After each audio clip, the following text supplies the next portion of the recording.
And welcome to it's not quite a post-mortem, but I am going to kill this fortress and do a post-mortem on my first fort, because it's still going. I'm still like, what is it, year 108? Oh God, I wish I remember what that started at. But basically, I managed to get the little fort of Rainedroof up to a capital, which I think is like one below the very top kind of level. You get up to like a mountain home. I've got a bunch of royals there. At one point peaked 200 people. With some helps and with some crutches, and there's, yes, DF hack installed, but let's want to do this as a wee note to myself for things to improve upon for next time. So, first things first, I embarked here, like literally right here, and I just started digging down, and that was a bit of a mistake. Although there's a nice big hill here, the actual water source is only this little bit up in the corner. So it turns out dwarves need water, and they can't live only on alcohol. So they need it for like when they get injured, and I think kids probably sensibly drink water rather than alcohol. So as you can see, I ended up having to experiment with like channeling some water down, which then goes down this ramp. Oh, there was a first attempt which failed and ended up having to wall it off. But I managed to like channel water down with all these um, grates and floodgates, and it goes down, down, down, along, and then down, and then a well in the middle of what became the hospital. So that was a mistake. So first lesson, check my embark location and probably put it closer to the water. Um, Second thing, I guess I should probably stick to when I'm on the surface. Did some surface planting, kind of used DF hack to improve things. So think there's the second lesson is I cooked all the plump helmet seeds. I think I covered that in the last video, so don't do that again. I really didn't explore animals that much. I made this pasture here, and they essentially just breed and then die here. There's a bunch of stray cavy pups. Um, so I not explored all the butchering, tannery, making leather, that kind of thing. I would just buy clothes. So lesson four, oh God, I'm already off track, is probably explore the animal butchery and making clothes thing. Uh, this welcome area, this worked out quite well. A little fort, a little moat door that I could raise and lower. Actually, should unpause the game. Let them run around. Uh, Paved over all this, had a little outpost. That seemed to go well. I mean, trading seemed to work well for me. Um, this is definitely another improvement. Lesson 37. Um, I clearly cheesed it here. All of these boxes are traps, animal traps of various woods, and a couple of pressure plates that launched more traps. Oh, I've got an alert. What's happening? What's happening? A snatcher. Right. Let's see if this works. Uh, prove me right. Where are you, you little cheeky cheek? There you are. Estror monstrous rushed. Well, you can monstrous rush yourself into a trap, and hopefully it just gets caught. Yep, there we go. So that worked, right? Evidently that works. But this feels like a cheat. This feels like a really rubbish way of doing it. I believe as well there's currently some kind of bug, like I can lock these doors, and I think it should be that creatures can kick them down rather than just respecting the fact that there's a little Yale lock has been flicked on it. But as it stands, hang on, where'd the goblin go? I'm assuming someone has taken them down to the prison. Hmm, where did the goblin go? Oh, they've just been put in a stockpile. Okay, interesting. Um, you're probably better to be in the dungeon. Which, actually, let's just go for some corporal punishment. Build a cage. Cages. Build a cage here. Select material. I would like the one with the goblin in it. There must be an easier way of searching for this. There we go. So put that goblin there. Right. We'll come back to them later. This has turned into a slightly more eventful run round. Okay, so surface, that seemed okay. These were my kind of refuse stockpile. This is like just behind this door is a mass grave. This traumatized lots of people are dying. All right, we're just gonna let this run. Oh my God, why are so many people dying? We have to investigate. What's going on? What's going on? What's happening? What's happening? Interrupted by Captain of the Guard. Oh, I think the Captain of the Guard is throwing an absolute hissy fit. Let's just clear these and see what happens next. Yep. Yep, they're all fighting. Oh, the Captain of the Guard has been grabbed by the first to left foot with their left hand. Okay. You know what? I mean, have at it, right? This fort is on the outs now. Back to the stay focused, Craig. Back to the front.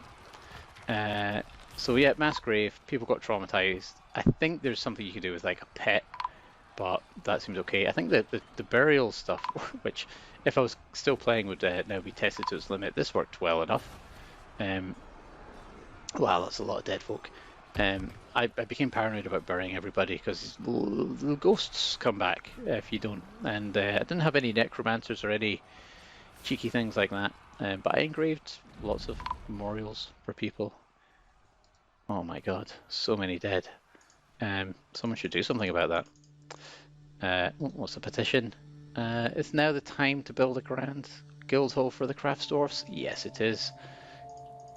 So while we're on this level, I mean, there's clearly a big problem I had. I wasn't planning ahead for scaling the fort. So whenever I built a room, I kind of didn't leave much space to build out of it. So this became this really weird hotel room layout of coffins, which is kind of okay, but it's a bit rigid.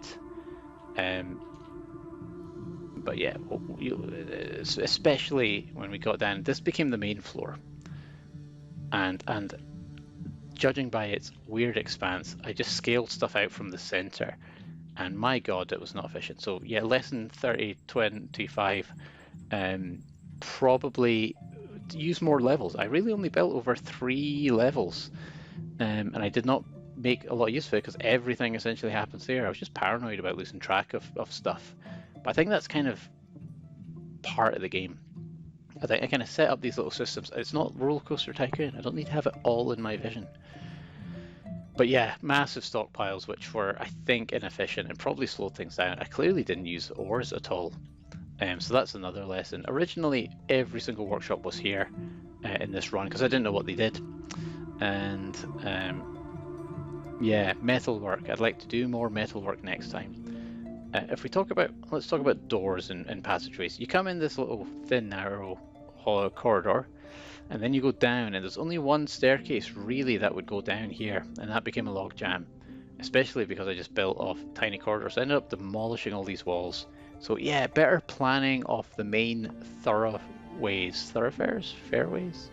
The main corridors need to be planned better, and I think probably like a central staircase is fine, but having more things on the side, like I ended up kind of fitting some in here, but they were sort of awkwardly placed. So this became where everybody crams in, as you saw from that massive bloody blood fight. Lots of old blood, new blood, and blood. That's a joke for Alan and Rick.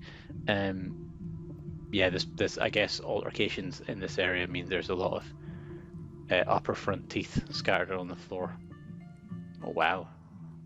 Those are all the teeth belonging to the same person. Crafting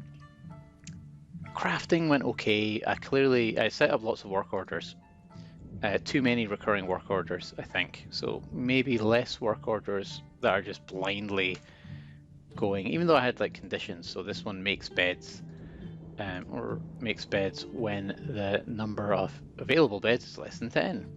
So some of them worked well, but it kind of meant I had this weird Argos backstore inventory system in place, where if you absolutely must have a coffin at any point, there was always like 10 or 12. But I think I could do better stockpile management.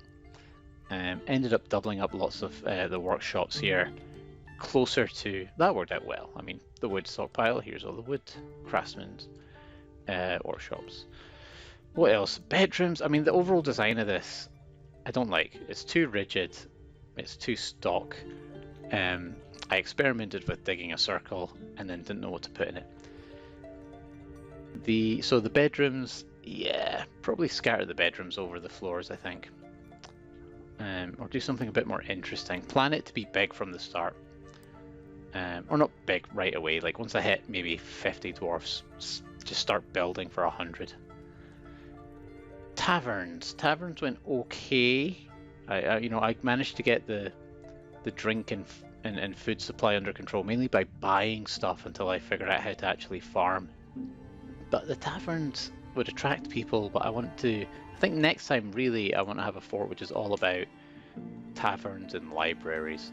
Kind of a library down here which I don't think has any books in it, because it's only stuff that I could buy. There's a codex, a well-crafted conglomerate. I know that word. A well-crafted conglomerate-bound codex. The written portion consists of a one-page essay entitled "The True Mead Hall." That's the name of the tavern. Authored by Ika. It concerns the removal of the seat of power of the human so-and-so from the canyons of whatever. The writing is quite self-indulgent. Overall, the prose is not awful, but not very good either. I think more... I will invest in the whole bookmaking, writing, scribing. Maybe go for like a real university-style fort where it's just all pubs and libraries and fights that happen on the outside. So overall, this floor, it was like, this is where all the action happened. It was not too bad. I think this kind of thing is what I do more of next time. I had like my crafts dwarves just constantly pumping out shell crafts because these were abundant in the river, lots of turtle shells. And this is what I would just sell anytime a caravan came up and make most of my money off of these kind of things. This is what I want. Here's the raw ingredient stockpile, make it, here's the finished stockpile, and then those will just get scooped up. Not efficiently, there's probably a better way of doing it, but scooped up and taken to the trading. Guild halls, I kind of did a wee bit, but yeah, I think I was just trying to spread myself too thin, to be honest. So I think I probably will try to figure out the better way of doing guild halls next time.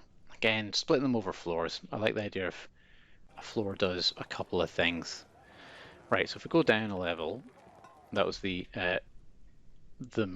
morgue, I guess, and then the barracks. Right, military I only figured out near the end, but they do have some.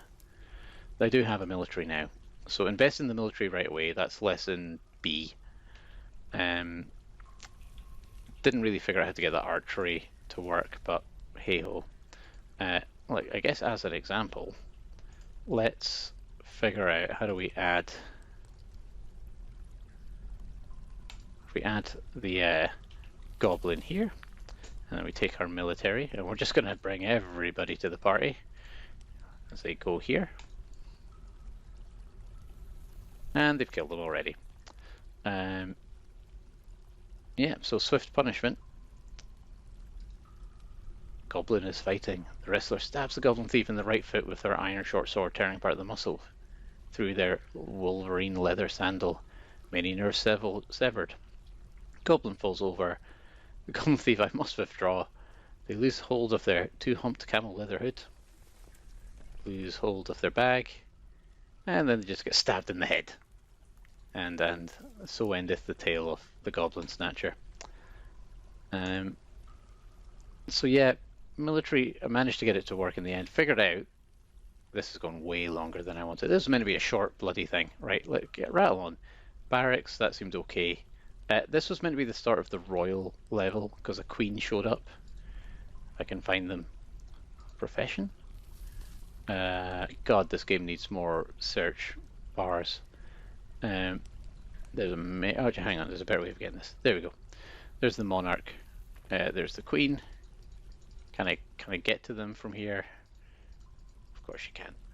But this was going to be their royal quarters, and I don't really know what I was going to do here, but I clearly started to try something.